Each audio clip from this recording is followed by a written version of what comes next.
The first question they asked wasn't whether I was feeling better. It was what I had signed. We were sitting in a glass conference room on the 14th floor of a law office downtown. Floor-to-ceiling windows. Neutral art meant to calm people before bad news. Across from me sat my son Daniel, his wife Claire, and my younger sister Ruth. 3 people who had already decided what my life was worth. Mom, Daniel said carefully, the way he used to speak when he was trying not to sound impatient. The lawyer called. He said there were changes. I set my purse down beside me, slow and deliberate. The leather chair was cold against my back.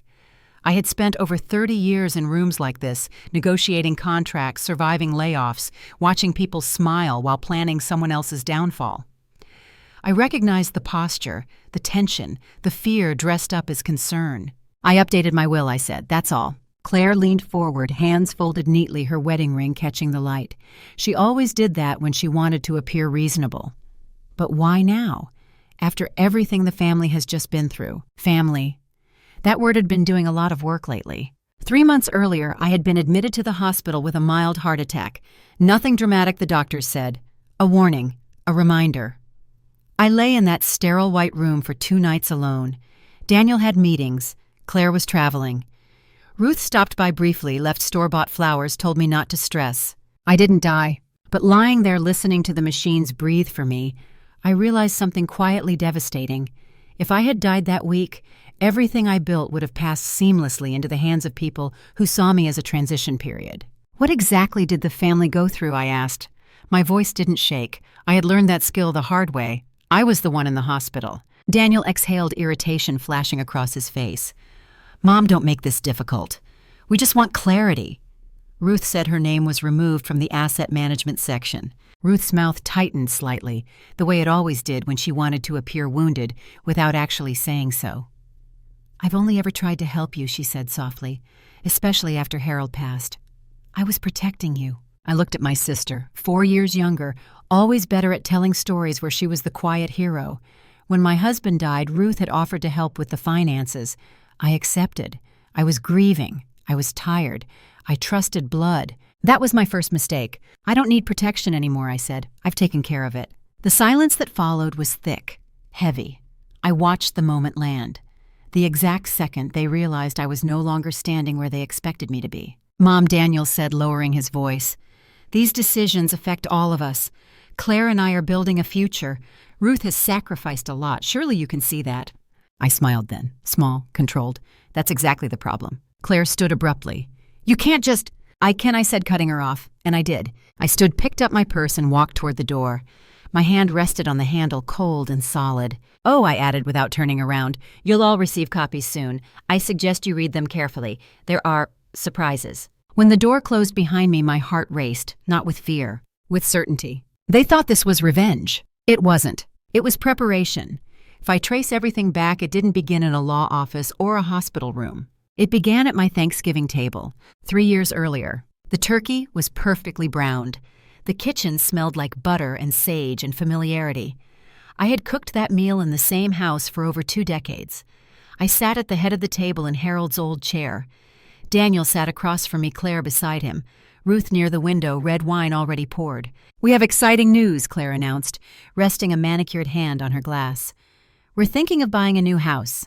Daniel grinned. Oak Ridge, near the better schools. That sounds lovely, I said. Have you worked out the finances? The table went quiet, just for a moment. Long enough for me to notice Ruth glance at Claire, long enough to feel something shift. Well, Daniel said slowly, we figured you could help. Just temporarily. I mean, everything you have will be mine eventually anyway. The words landed hard. No one objected. No one corrected him. Ruth sipped her wine. Claire smiled like the future had already been approved. I laughed lightly. A habit, we can talk later. We never did. Instead, decisions began happening without me. Emails I wasn't copied on. Meetings scheduled and summarized afterward. Ruth signing small documents to save me the trouble. Claire speaking confidently about long-term family assets. Family, again. I started noticing details. Ruth dodging questions. Daniel growing impatient whenever I mentioned my lawyer. Claire answering for him. Then I found the email. It was forwarded to me by mistake. The subject line read, "After Mom passes." I read it 3 times, not because it was confusing, but because I needed to be sure. They had planned my absence carefully, efficiently, emotionlessly. That night I didn't sleep. I sat in Harold's old office surrounded by dusty folders and forgotten ledgers. And I remembered something he once said years ago. If you ever feel pushed out of the room, he told me it's time to build your own. The next morning I called my lawyer, and that was when everything truly began. Because the moment you stop being useful, the people who benefit from you always panic. And panic makes people careless. The email sat in my inbox like a loaded gun. I didn't open it right away. I stared at the subject line for a full minute, my cursor hovering, my heartbeat steady in a way that surprised me. After Mom passes, no punctuation, no softness, just a statement, a timeline. When I finally clicked, the screen filled with bullet points. Clean, efficient. Ruth's handwriting translated into corporate language. Asset consolidation, property transfer, tax mitigation. A suggestion that Daniel and Claire take a more active role once Margaret is no longer able.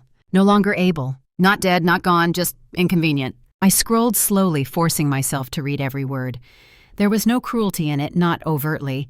That was the most disturbing part. It was written the way people plan a renovation. Walls removed, spaces redefined, old fixtures discarded. At the bottom was a reply from Claire. Short, confident, forward-looking. We should start easing her into this now, less shock later. I closed the laptop and sat there in the dark Harold's desk lamp, casting a soft yellow circle on the floor. For the first time since my heart attack, my chest tightened again, not with pain, with recognition. This wasn't betrayal born of impulse. This was patience, strategy, years of watching, waiting, positioning. I thought about all the times Ruth insisted I didn't need to worry about paperwork, all the dinners Claire paid for with exaggerated generosity, all the casual jokes Daniel made about me slowing down. I had mistaken proximity for loyalty. That night I didn't cry. I made a list. Every account, every property, every signature Ruth had ever placed on my behalf. I pulled old files from the cabinet, tax records, deeds, insurance policies. By morning, the dining table was covered in evidence. Patterns emerged quickly. Small changes at first, then larger ones. A line of credit I didn't remember opening, an appraisal I hadn't requested. Conversations that had happened without me, but about me. They weren't stealing yet. They were preparing. At 9 a.m., I called my lawyer, Henry Wallace. I hadn't spoken to him in years. When he answered, his voice was the same calm baritone I remembered. "Margaret," he said, "to what do I owe the pleasure?" "I need a full audit," I said quietly. There was a pause. "What prompted this?" "An email," I replied. "One that assumes I won't be around to object." He didn't laugh. He didn't question me. He simply said, "Come in this afternoon." When I arrived, Henry listened without interrupting as I laid everything out. He read the email twice, then leaned back in his chair. "They've been careful," he said, "but they've overstepped." "How bad is it?" I asked. "Bad enough to fix," he said, "and bad enough to make them nervous if they find out you know." I nodded. "They won't." We spent 3 hours undoing quiet damage, revoking authorizations, freezing access, reclaiming control piece by piece. Henry explained everything in plain language, his pen moving steadily across legal forms. "Do you want to confront them?" he asked near the end. I shook my head. "Not yet." "Why not?" "Because confrontation would warn them, and I wasn't ready to end the game." I left his office feeling something unfamiliar but powerful. Invisible no longer meant helpless. It meant underestimated. They noticed the shift within a week. Ruth called first. Too cheerful, too casual. "I tried to move some funds for the quarterly rollover," she said. "Seems like there's been a hiccup." I smiled into the phone. "Oh, yes," she said lightly. "The bank said my access was restricted." "That's strange," I replied. "Maybe they finally realized the account is in my name." Silence. "Well," Ruth said carefully, "we've always handled these things together." "We have," I agreed, "but I've decided to handle them alone now." She laughed, a thin sound. "You're overreacting. This stress isn't good for your heart." There it was, the card they always played. "My heart is fine," I said. "What's not fine is people assuming I won't notice." The call ended soon after. Daniel came next. He showed up at my house unannounced on a Saturday morning. Claire stayed in the car. "You scared Ruth," he said as soon as I opened the door. I stepped aside and let him in. "Sit down." He didn't. He paced. "Mom, this is getting out of hand. We were just trying to help. You're making it seem like we're plotting against you." I folded my arms. "Are you—" His mouth opened. "Closed. That's not fair. Neither is planning my future without me." He looked away. "You read something you shouldn't have." I read something sent to me. Claire finally came in, then heels clicking against the hardwood floor. "We didn't mean for it to sound like that," she said smoothly. It was just hypothetical. Most betrayals are, I replied. Daniel rubbed his face. What do you want, Mom? The question was sincere and deeply telling. I want transparency, I said, and distance. Claire stiffened. Distance? Yes, from my finances, from my decisions, from my will. Daniel frowned. Why are you doing this now? I met his eyes. Because I finally understand the difference between being loved and being managed. They left angry, confused, afraid, and that night, for the first time in years, I slept soundly. Because once people realize you are no longer confused, they scramble. And scrambling creates mistakes. Exactly what I was waiting for. People who believe they are entitled to you always assume you'll forgive one more trespass. That assumption is where they slip. It happened on a Tuesday afternoon, quiet and unremarkable. I was at home sorting through old documents when Henry called. Did you authorize a property inquiry this morning? He asked. My pen stopped midair. No. Good, he said, because someone did. He forwarded the notice while we were still on the phone. A formal request submitted to the county clerk's office. It wasn't a transfer. Not yet. It was an inquiry, valuation, title confirmation. The first step people take before they try to move something that doesn't belong to them. The name on the request wasn't Daniel's. It was Claire's. I felt something settle inside me, not anger, not shock, relief, because until that moment, I had allowed myself the smallest doubt. Maybe Daniel was being led. Maybe Ruth was overstepping. Maybe Claire was simply ambitious and careless. This erased all of that. She didn't have the authority, Henry said calmly, and the clerk flagged it because of the recent restrictions we put in place. Can you trace how she accessed the information, I asked? Yes, he replied, and that's where it gets interesting. Claire hadn't gone through Daniel. She hadn't gone through Ruth. She'd used an old document Ruth had once signed for convenience years earlier. A document I had forgotten existed. A narrow authorization, limited, but exploitable. She assumed it was still valid, Henry said, which tells me she's been planning something bigger. I closed my eyes. How much time do we have? I asked. Before she realizes she's exposed, he paused. Not long. Good, I said. I don't want to rush this. That evening, Daniel called. His voice was strained, impatient in a way that told me he already knew something was wrong. Mom, he said. Claire says the bank froze her out of a property inquiry. What's going on? I leaned back in my chair. Why was your wife inquiring about my property? Silence. She was just checking, he said finally, for the future. The future, I repeated. Mine or yours? That's not fair. Neither is filing paperwork behind my back. She thought it would be helpful, he said weakly. Helpful to whom? He didn't answer. I let the silence stretch. I wanted him to feel it. The gap where trust used to live. This is exactly why we're concerned, Daniel said at last. You're becoming suspicious, defensive. No, I replied. I'm becoming informed. I could hear Claire in the background now whispering urgently, coaching, correcting. I want you both to understand something, I said. If anyone touches my assets again without my consent, I will treat it as theft. That's extreme, Claire snapped loud enough for me to hear. So is entitlement, I said. But here we are. The line went dead. I sat there for a long time after the call ended, staring at the wall. My hands were steady, my breathing even. They had crossed the line, and now the story was no longer about family. It was about consequences. The most dangerous thing you can do to someone who underestimates you is give them silence. For 2 weeks I did nothing. No calls, no emails, no corrections. I let the tension stretch until it became unbearable. Ruth called twice. I didn't answer. Daniel sent a long text about communication and healing. I left it unread. What they didn't know was that every hour of silence was working in my favor. Henry and I moved quietly. We reviewed every authorization Ruth had ever touched. We documented patterns, dates, times, language. A picture emerged not of a single betrayal, but of a slow, creeping overreach. She positioned herself as indispensable, Henry said. Classic control tactic. And Claire, I asked. He tapped a folder. Claire assumed proximity meant permission. That's where she miscalculated. By the end of the second week, we had enough to do something far more effective than confrontation. We invited them to a meeting. Neutral ground. Henry's office. A simple agenda sent by email. Estate clarification. They arrived together. Ruth first tight-lipped. Daniel next jaw clenched. Claire last composed, confident, already rehearsed. Henry greeted them politely. I remained seated. Thank you for coming, Henry began. This meeting is to clarify several recent actions taken regarding Margaret's assets. Claire smiled. We're glad to clear the air. Henry nodded and slid a folder across the table. Let's start with this.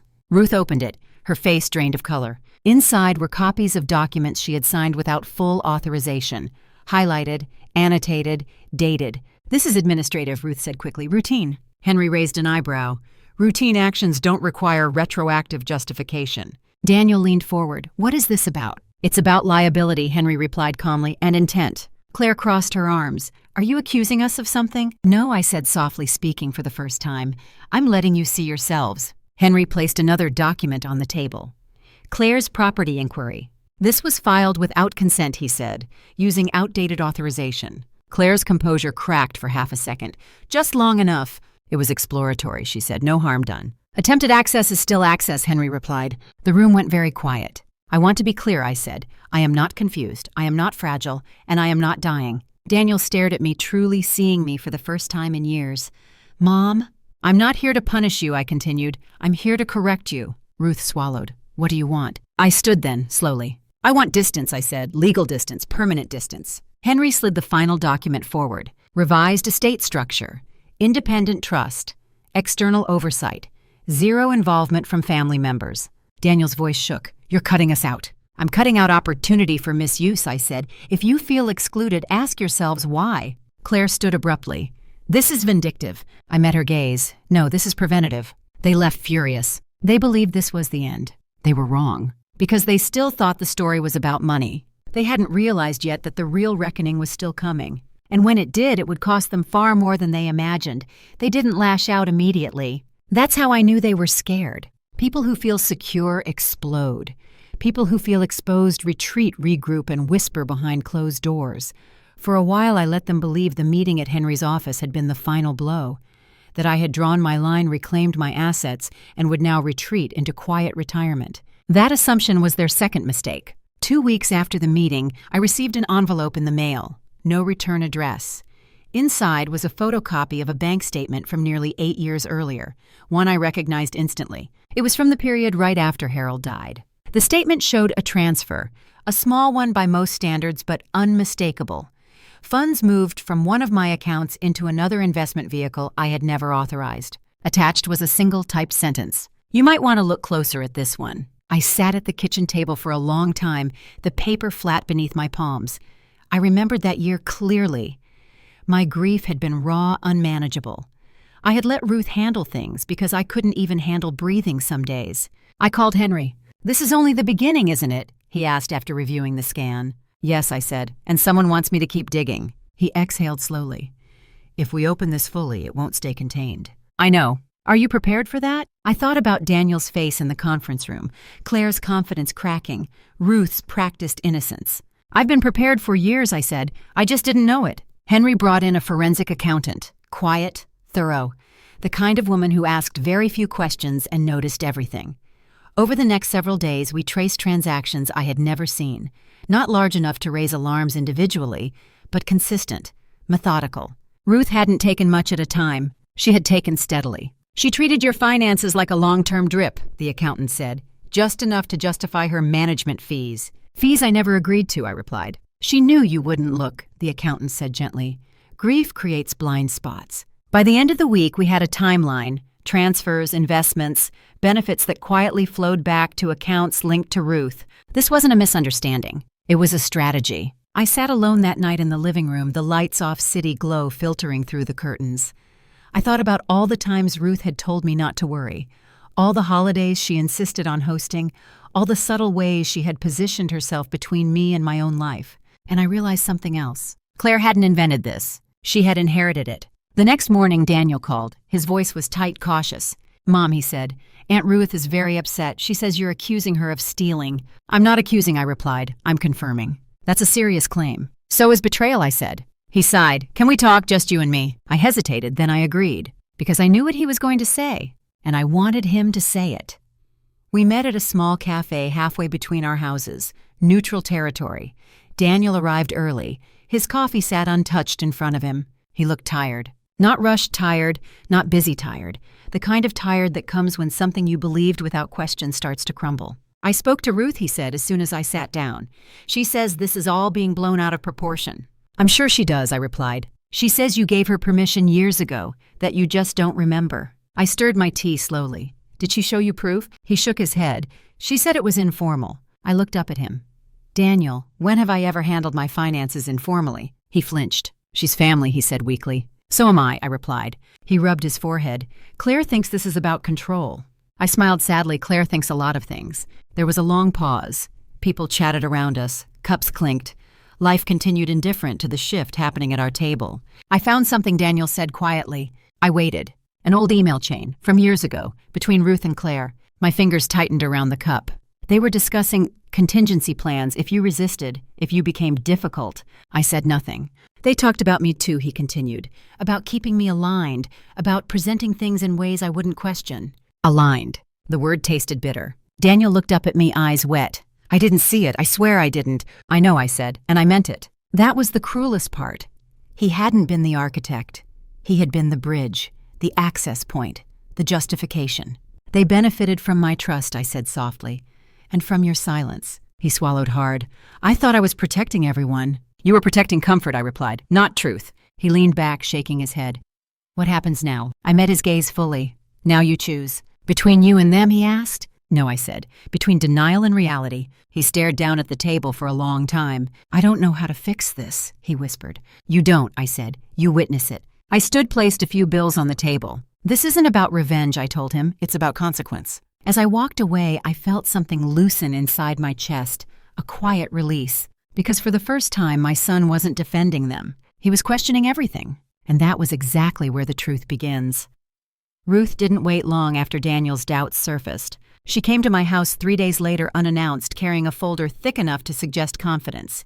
She stood on my porch with her practiced smile, the one that used to calm me, the one that now felt like a warning. I thought we should talk face to face, she said. I stepped aside and let her in. She moved through my living room as if she still owned part of it, touching the back of a chair, glancing at the bookshelf Harold had built. She sat without being invited. I hear you've been digging into old records, she said lightly. I have, I replied, sitting across from her. That's dangerous, she said. You're reopening things that don't need to be reopened. That's usually what people say when they've benefited from things staying buried. Her smile tightened. She opened the folder and slid papers toward me. Look, she said. These transfers were compensation. I managed your finances for years. You never paid me. I took minimal amounts to cover my time. I flipped through the pages. Handwritten notes. Self-calculated totals. No contracts. No approvals. You paid yourself, I said. I earned it, she snapped, the softness gone now. You were incapable back then. You barely knew what day it was. Something cold moved through me. You think grief makes a woman incompetent, I said. That's convenient. She leaned forward. I think grief makes people careless, and careless people need oversight. From someone like you. Yes, she said without hesitation. Someone who knows how the world works. I laughed quietly. You mean someone who knows how to take without asking? Her face hardened. You would have lost everything without me. That's not true, I said. I lost agency because of you. She stood abruptly. You're rewriting history. No, I said. I'm finally reading it. Her voice rose. Do you have any idea what I sacrificed? I delayed my own plans. I put my life on hold to manage your mess. You positioned yourself, I said calmly, and you stayed because it benefited you. She stared at me, chest rising and falling. For a moment, I thought she might cry. Instead, she sneered. Daniel won't choose you, she said. He needs stability. Claire gives him that. I give him that. The words landed exactly where she intended. You've already lost, she added. You just don't know it yet. I stood. You should leave, I said. She grabbed her folder, shaking with anger. At the door, she turned. If you push this, she said, you'll destroy your family. I met her eyes. You destroyed it the moment you decided I wouldn't notice. When the door closed, my hands trembled, not with fear, with clarity. I called Henry immediately. She confessed, I said. Did she put it in writing, he asked. No, I replied. She put it in arrogance. He paused. That may be enough. That night I slept poorly. Not because I regretted anything, but because I knew what came next. When people realize manipulation no longer works, they escalate. And Ruth was running out of places to hide. The letter arrived on a Monday morning. Certified, official, heavy with intent. Ruth had filed a civil claim against me. She alleged unpaid compensation, emotional distress, and wrongful removal from financial authority. She painted herself as a devoted sister discarded in old age, a caretaker cast aside.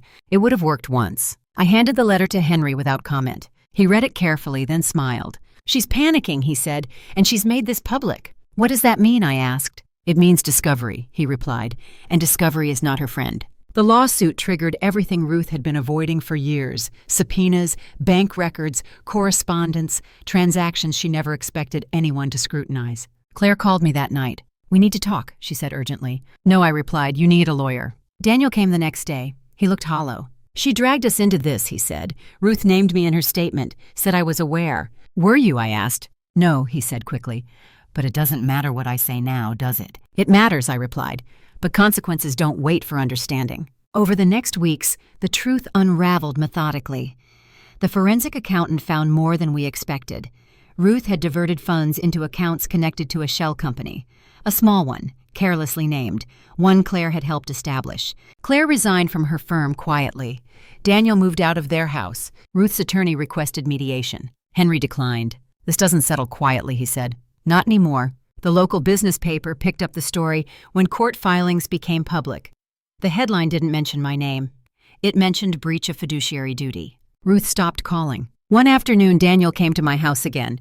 He sat at the kitchen table, hands clasped, eyes red. "I didn't know," he said, "but I benefited." "Yes," I said gently, "you did." "I'm sorry," he whispered. I believed him. "I don't expect forgiveness," he added. "I'm not offering punishment," I replied. "I'm offering truth." He nodded, tears falling freely now. When the court date was set, I felt something I hadn't felt in years. Relief. Not because I was winning, but because the story was no longer being told without me. And for the first time, the people who assumed I would stay quiet were being forced to listen. The reckoning was almost complete. One chapter left, and it would be written on my terms. The courtroom was smaller than I expected. No grand columns, no dramatic hush, just beige walls, worn wood benches, and the low hum of ordinary consequence. I sat in the second row, hands folded in my lap, wearing the same navy coat I'd worn to Harold's funeral. Not for symbolism. It was simply the one that still fit me best. Ruth sat at the defendant's table, rigid jaw clenched. She didn't look at me. Claire sat behind her, pale and unreadable, her confidence finally stripped of its shine. Daniel was 2 rows back alone. When the judge entered, everyone stood. I remained steady. The case unfolded slowly, methodically. There were no gasps, no shouting, just facts. The forensic accountant testified first. Charts, dates, transfers, patterns, years of quiet extraction laid bare in plain language. Ruth's attorney tried to frame it as misunderstanding, compensation, family arrangement. The judge asked one question that cracked everything open. "Where is the signed agreement?" Silence. Ruth shifted in her seat. Her attorney cleared his throat. "There was no formal contract, Your Honor." The judge nodded once. "Then this court recognizes unauthorized fiduciary action." That was it. No raised voice, no dramatic flourish, just truth spoken plainly. Claire's involvement followed. The shell company, the shared accounts, the emails. The judge didn't look impressed. He looked disappointed, which I found far more satisfying. Daniel was called briefly. He told the truth. That he didn't know, that he trusted, that he benefited without understanding how. The judge listened, then ruled. Ruth was found liable for breach of fiduciary duty, ordered to repay every dollar with penalties, referred for further review. Claire was named a co-conspirator in financial misrepresentation.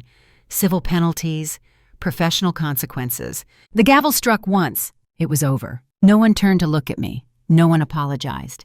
And I didn't expect them to. Outside the courthouse, the air felt different, lighter. Daniel approached me slowly. "I don't know what to say," he said. "You don't have to say anything," I replied. "I lost my family," he whispered. "No," I said gently, "you lost illusions." He nodded, tears slipping free. Ruth exited last, flanked by her attorney. She finally looked at me then. Her eyes were hollow. "This didn't have to happen," she said. I met her gaze. It already had. She walked away. I stood there for a moment longer, then turned toward the parking lot alone. I felt no triumph, no gloating, just peace. Because justice doesn't always feel like victory. Sometimes it feels like balance restored, and that was enough. Life didn't magically improve after the trial. It simplified. The house felt quieter. The phone rang less. Invitations disappeared. I let them.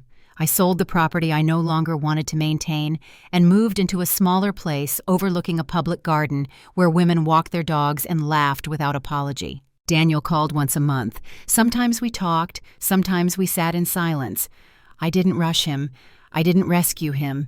He needed to learn who he was without borrowed certainty. I rewrote my will one final time, not out of fear, out of intention. I created a trust, small, focused, designed to support women who had been excluded, managed, sidelined, or quietly erased by families who mistook devotion for permission. No plaques, no ceremonies, just help. I volunteered twice a week at a legal clinic for older women.